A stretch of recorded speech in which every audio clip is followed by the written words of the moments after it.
refers to supporting a decision to prosecute the accused. Who is the accused?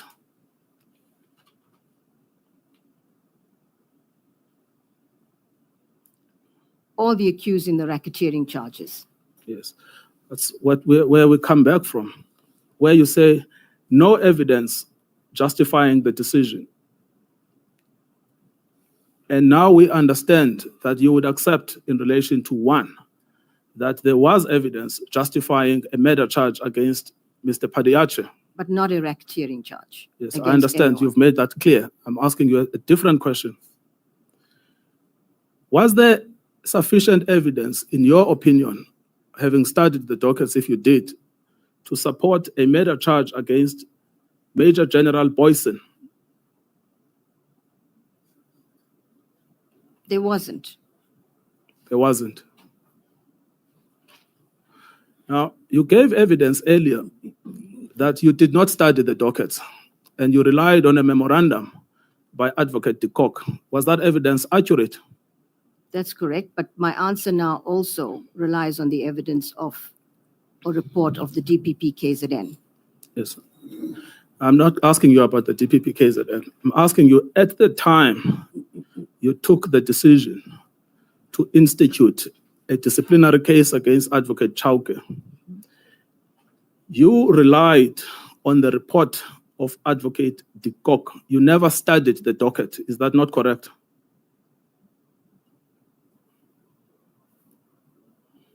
That's correct. I didn't, let me just check the time that I decided. No, that's correct. I didn't study the dockets, the 23 dockets. Yes, I'm asking just the docket around Major General Boyson. 2 murder charges, 1 charge of defeating the ends of justice, 2 charges of violating the Firearms Control Act. Can I tell you, Advocate Chauke read the docket. Did you know that? I would have expected him to. Yes. But you have come to say to the panel, there was no case against Major General Boyson without ever having read the docket. Can I suggest that that is an astonishing proposition coming from the head of our prosecution service? And I'm going to tell the panel that at the end, that your evidence must be rejected as incredible because it is irresponsible to make such a claim without having read the docket. It's not irresponsible at all, and I'll explain why. There's case law that national directors are not expected to read every single bit of evidence and every docket in cases, and that they are, it's perfectly acceptable for a national director to rely on reports, to rely on presentations, to request aspects of evidence, and to take decisions on that basis. So it's certainly not irresponsible.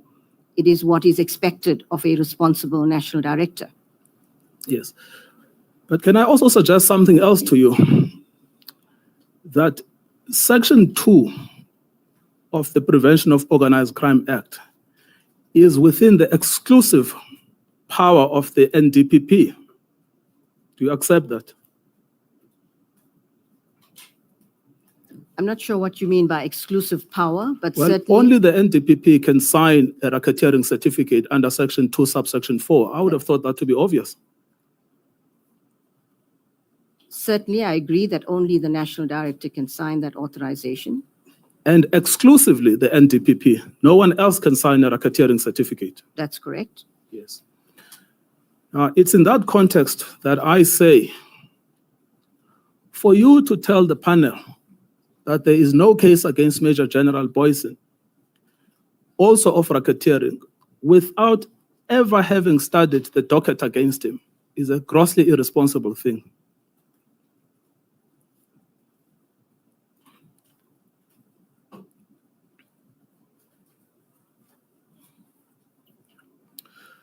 I repeat what I said. Of course. There's case law that states that a national director is not expected to read every docket and to look at every piece of evidence before coming to that conclusion. A national director, it's permissible for a national director to consider evidence that is presented to him or her by a team, presentations, and to ask for specific aspects of evidence if he or she requires it. But it's certainly not expected of a national director to read every single docket in any context. Sometimes a docket can fill a room, and it's certainly not expected that that is what a national director should do. Well, can I challenge you on that and put two propositions to you? Firstly, the docket against Major General Boysen does not fill a room. It's a small docket. Do you accept that? I'm not sure that there is a docket against Major General Boysen. I know that there were 23 murder and other related charges, dockets. I'm not sure that there ever was a racketeering docket as such. Now, you see, the problem is that you answer, but you always overlook what you wrote. Go to 3.1.1.1, where you say, supported a decision to prosecute. I mean, I know you say it's the president who says this, but you never wrote this, or you don't know the difference, so I will accept that until I see what you wrote. Your answer remains qualified. Mm-hmm. That there was no evidence justifying the decision, and that he sought to improperly have the acting director of public prosecutions of KwaZulu-Natal sign the case dockets. You are the one who relied on case dockets. Now you are telling the panel there was no docket. I said there was dockets. There were dockets, lots of dockets, but I'm not aware of a racketeering docket as such. No, Advocate Batohi, I think there is a real problem. You have said that 3.1.1 is exclusively about racketeering and does not include the independent offenses. And you have also confirmed in 3.1.1.1 that too is exclusively about racketeering. The charge refers to case dockets. What case dockets are those? Which charge refers to case dockets? Read 3.1.1.1.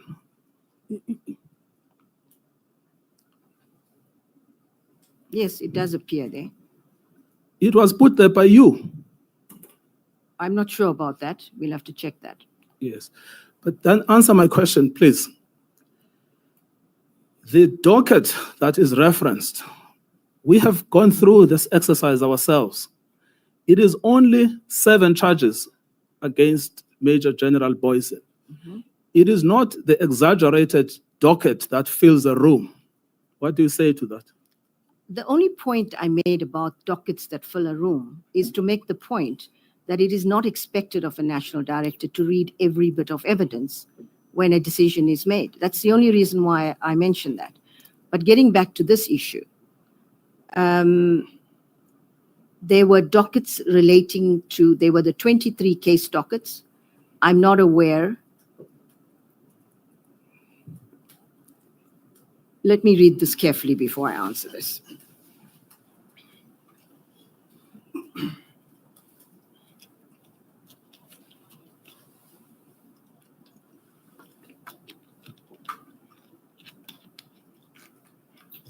This is clearly incorrect, because to say that he sought to improperly have the acting director of public prosecutions of KwaZulu-Natal sign the case dockets.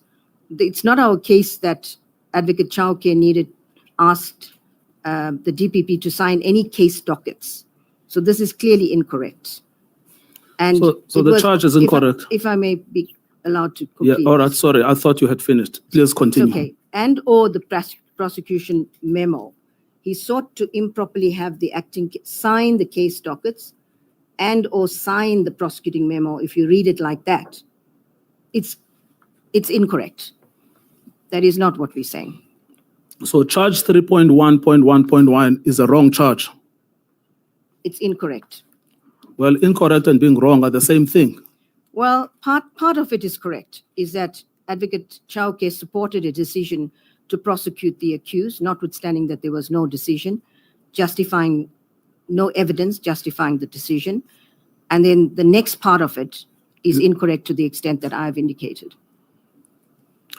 You see, that's why I need the memorandum you gave the president to see whether the president is at fault for charging Mr. Chauke incorrectly, or whether you are at fault but are now escaping responsibility. I'm trying to explain as best I can and not to escape responsibility. Yes, no, I understand that. I'm not criticizing you, I'm criticizing your evidence. That's fine. Now, before you proceed, I think this will also help us, Advocate Batohi. When you look at the gazetted terms of reference, the date is the 30th of September, 2025.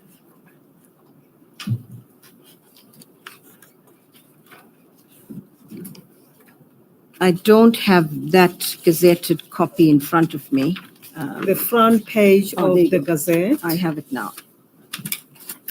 Yes, Regulation that's Gazette number 11889, volume 723, 30 September 2025, number 53444. You that's have correct. that.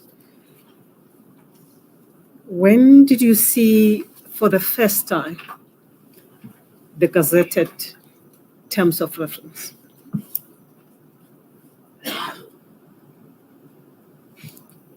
I'm not sure, Chairperson.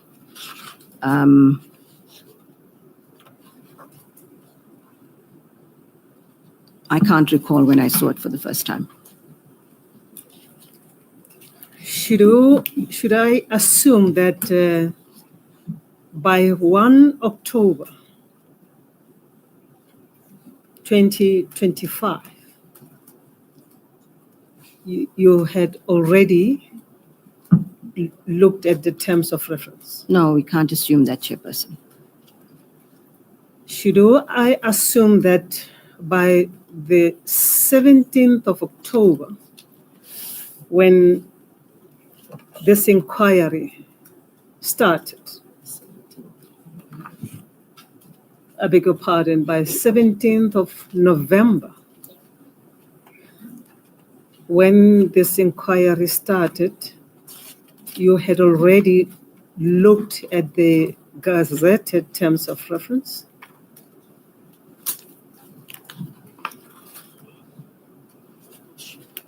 Chairperson, I honestly can't remember when I looked at it and whether I scrutinized it at any great detail or cast a quick look through it. I honestly cannot recall that.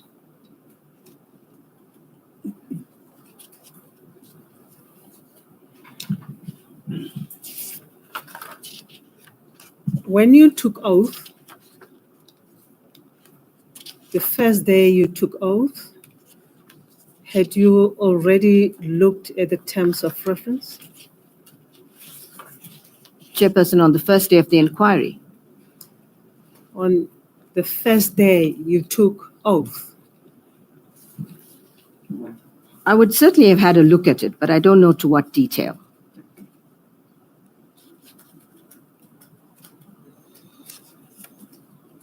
You may proceed, sir.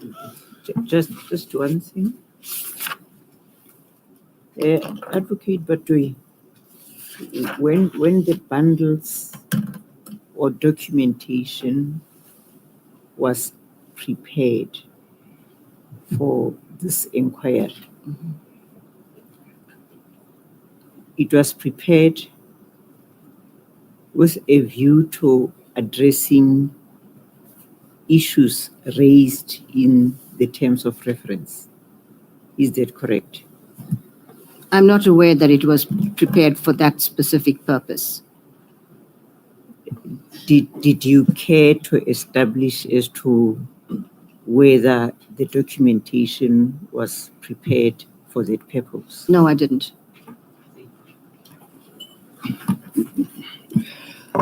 Sorry, a follow-up. Advocate Batohi, when you prepared your affidavit together with your legal team, you knew that you were preparing an affidavit to come and testify in relation to the terms of reference in this inquiry. I knew that I was preparing an affidavit in order to come and testify before this hearing.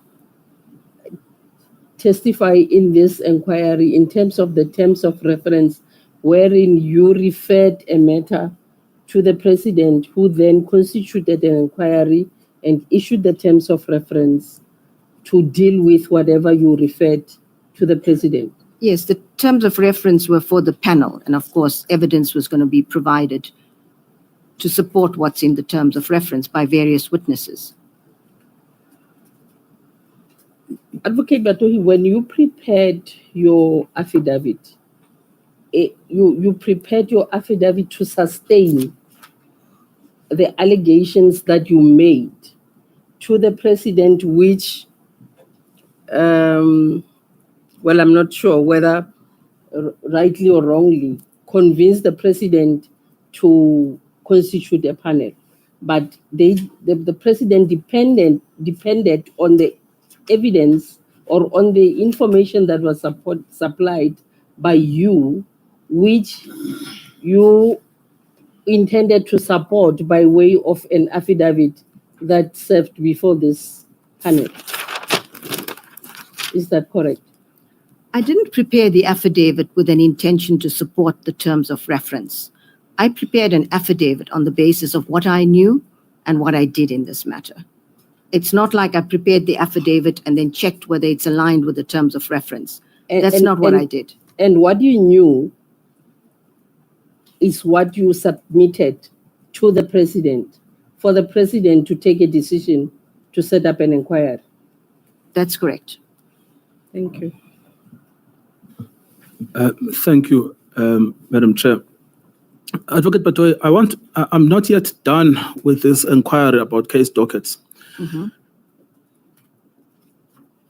You have now testified that the reference to case dockets and trying to get someone else improperly to sign is incorrect. Okay, I'm not going to quibble with that. Mm-hmm.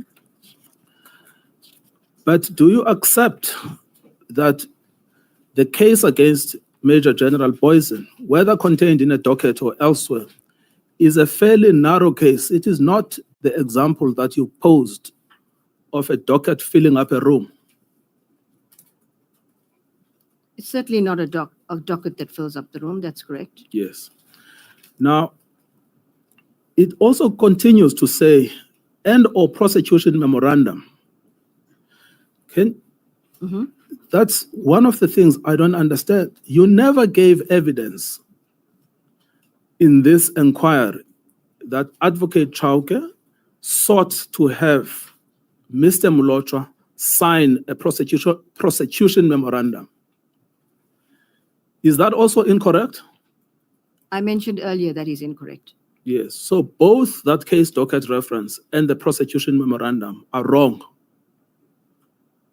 It is not our case that Advocate Chauke sought either of those to be signed by Advocate Molotra. Yes. Now, then it continues to talk about evidence implicating the accused. Who is that accused?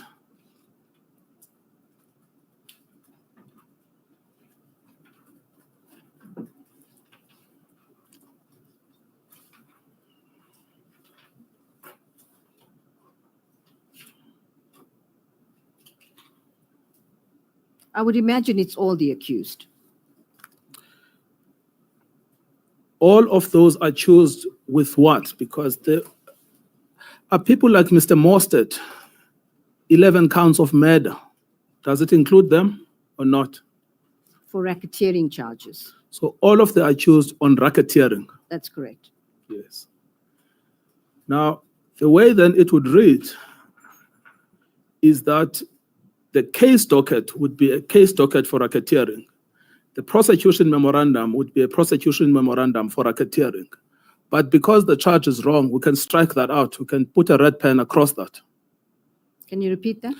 I'm saying the way it would read before your evidence today, the way it would read would be it's the case docket for racketeering. And then it's the prosecution memorandum for racketeering. But because you have now considered that that is a wrong charge,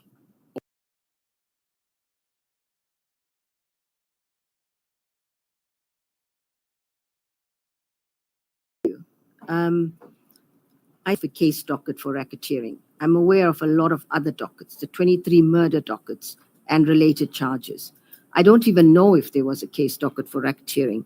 So I don't understand your question.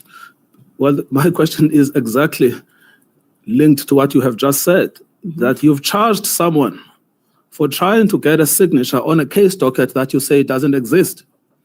You've also charged someone for trying to get a prosecution memorandum to be signed, which you admit was never done. I have not charged anyone for that.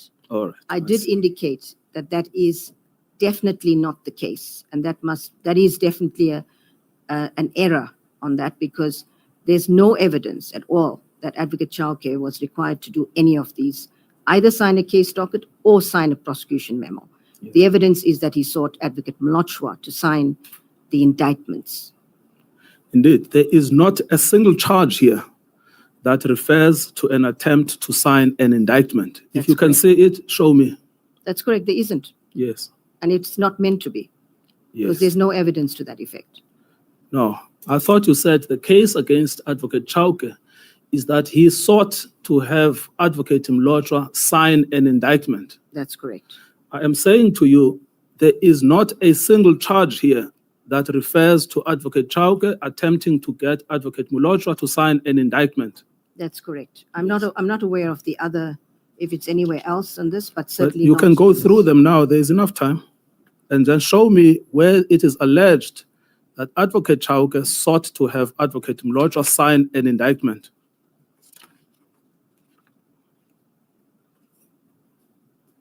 Well, it may or may not be there, but that is our case. Well, Advocate Batohi, please. Just before you proceed, just one thing. Advocate Batohi, did you familiarize yourself with the terms of reference? No, I didn't. And you are the complainant in this matter? That's correct. Thank you. Well, you can call me the complainant. It's the president that decided. So I'm not sure that I'm the complainant, but I certainly made a referral to the president. Which question are you answering now?